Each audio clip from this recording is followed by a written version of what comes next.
he said this. I don't know, maybe he did. He said everything else about me. I should say that I moved to the farm when I was 4 years old with my parents. And I spent the next 20 years raising animals, milking cows, working in the woods, haying the fields, and so forth. So that was my connection to the farm that has been in my family for eight generations. Okay, can we see the first slide? And do we want to remove those lights? Yeah.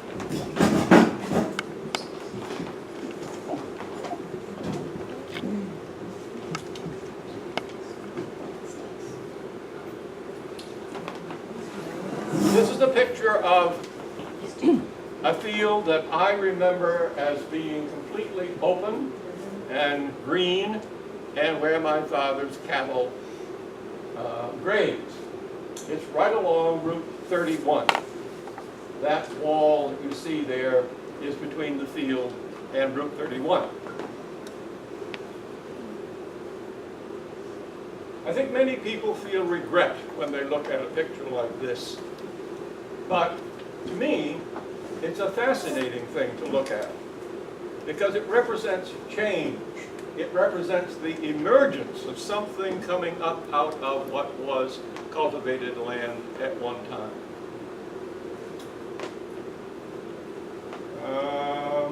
What else did I want to say about that slide? Oh yes, I should say. For several summers, I have been camping out on land that belonged to Amos Parmenter and land that I worked on for many years. Spending my time hiking over the land, now grown up to forest or to mid-range plants like this, but looking for signs of the way the land has been used. And I'm combining that with my memory of how the land was last used under my father's jurisdiction. Active farming at a field farm ended about 1960. So, I guess it's about right. 40 to 50 years, the farm has been growing up to what you see there. Okay, next slide. I reached my campsite by way of a very old road in Antrim. If you are new to Antrim, or even if you've been in Antrim for a long time, you may never have seen this road because from Route 31, where it starts, it's completely grown up. I spent a lot of time in the last couple of weeks just hacking brush down so that the people who wanted to go with me today could walk through part of this road. But you can see the two parallel lines of walls that set out the right-of-way for this road that was named a road by the town of Antrim in 1795 and went from Clinton Village up to Gregg Lake, where Samuel Gregg had established a sawmill and a grist mill in 1793. So you can imagine traffic, sometimes heavy traffic, going up this road carrying logs to be sawed, or bringing boards back, or grain to be ground. And Amos Parmenter, when he came to Antrim in 1800, bought a house sitting right beside this road. So his 11 children grew up watching that traffic back and forth. This was, by the way, the only road to, no, that's not quite right. It was the road from Clinton Village to Gregg Lake. You can also get to Gregg Lake from Meeting House Hill, but this was the way from Clinton Village. Before what you know as Gregg Lake Road was even built. Okay, another slide. I set my tent up at the gap in the wall of what we call the old orchard. At some point either Amos Parmenter or his son George planted about 2 acres to apple trees. George sold apples back in the time of the Civil War. But by the time I came along, my father had decided that he needed this space to pasture his cattle. So I only knew it as open pasture land. But the name Old Orchard stuck. We still refer to it by that name. And next. For writing this book, I put my observations, I linked my observations, I should say, together by making reference to a long stone wall that was the north boundary of Amos Parmenter's original farm. It runs about a half a mile through the woods, starting at Route 31 and going all the way to where Ben Pratt lives, if you know where that is. So as I walked along this stone wall, buried now in the woods, I could see signs of how the land that it traversed was used. This happens to be going through a pasture, believe it or not. And next slide. And I also linked my observations to Parmenter Brook. Parmenter Brook is a small stream that starts at the Lily Pond in Antrim Center and flows all the way around Clinton to where it joins Great Brook. About 1.33 miles long. So I walked all of it, and as I went along, I made notes of what I saw and what it reminded me of, and so forth. Parmenter Brook. Okay, next slide. All right, now a little bit about the walls. As you can see, the wall is pretty straight, somewhat tumbled down since it was put there up probably 200 years ago, made of, in some places, some very, very huge, heavy stones that I can only imagine an ox was used to haul into place.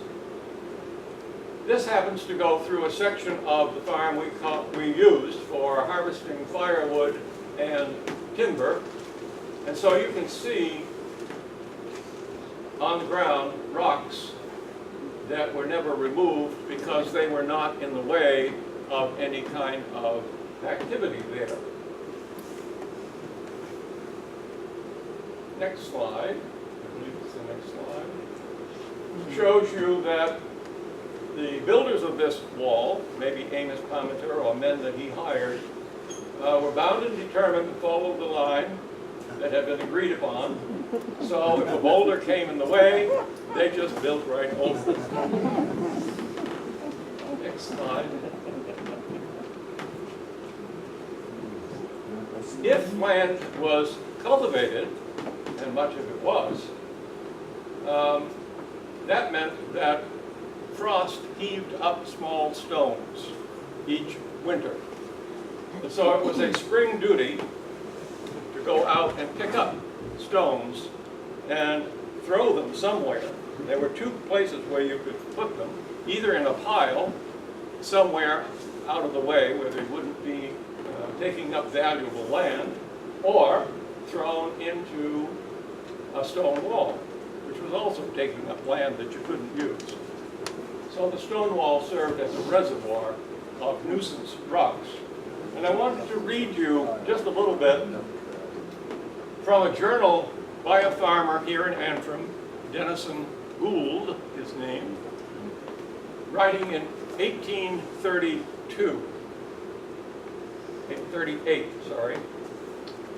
And I'm quoting from Dennison Gould. April 13, began our spring work today for we are picking rocks. That's the most like it of anything I know. April 21, Mr. Chase and Joseph helped us today to pick rocks. That's a good job out of the way. April 23, drawing rocks off our last year's potato ground. Began to plow today. May 2nd, pick the rocks in the pasture field today. Get an idea of what springtime meant to the farmers.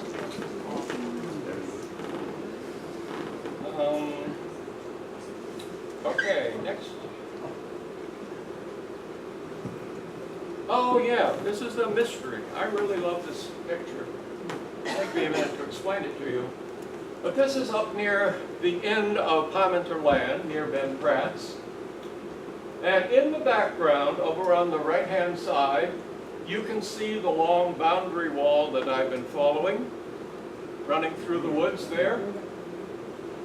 But in the middle, not connected to that boundary wall, is this wall of small rocks.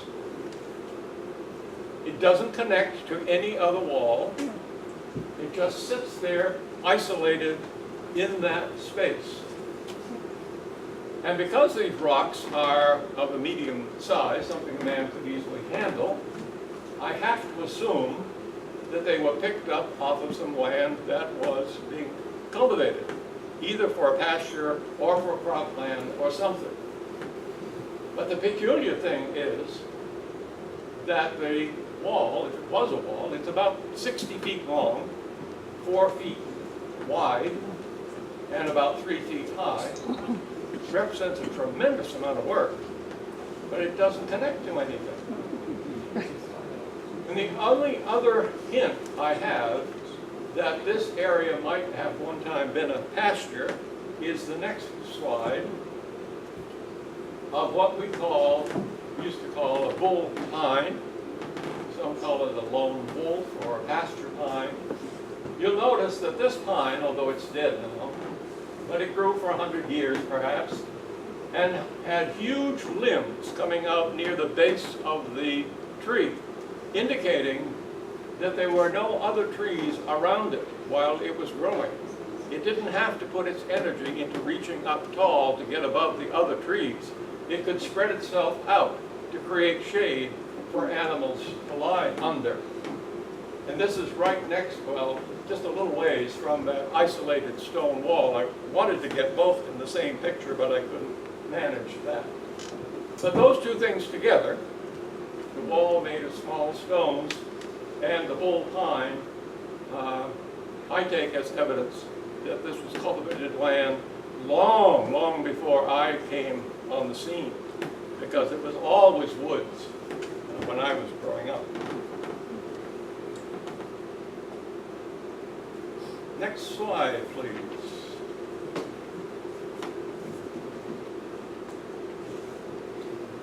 Okay, here is Parmenter Brook. Somewhere behind the farm, the Butterfield farm. This line across the top of the picture is Congreve Road. So this is Parmenter Brook coming under Congreve Road. And originally it came through a stone culvert that I remember, but in recent years the road has collapsed and it was replaced with this metal. That is probably about halfway down the length of Parmenter Brook. Now I want to take you to the beginning of Parmenter Brook, if I can. This is the lily pond in Antrim Center. You can see, perhaps, that it consists of two bodies of water. In the background is the lily pond proper, and it is a very, very deep body of water created by a big, big chunk of the last glacier that fell off and got filled in around with other rock debris and eventually melted, leaving this very, very deep depression. So deep that no plants grow in it. There's no water lilies or anything growing in it because the bottom is so far down. The water in the front is technically a fen, F-E-N, where lots of different kinds of plants grow because the water is very shallow there. And you can see lily pads floating in the water. That's really quite a sight in July because it's completely covered with white lilies and yellow lilies. It's as close together as they can go. Now, there is a beaver pond there, a beaver dam there now that backs the water up to form what you see. But in Amos Parmenter's day, there were no beaver in New Hampshire. They had all been killed off because the beaver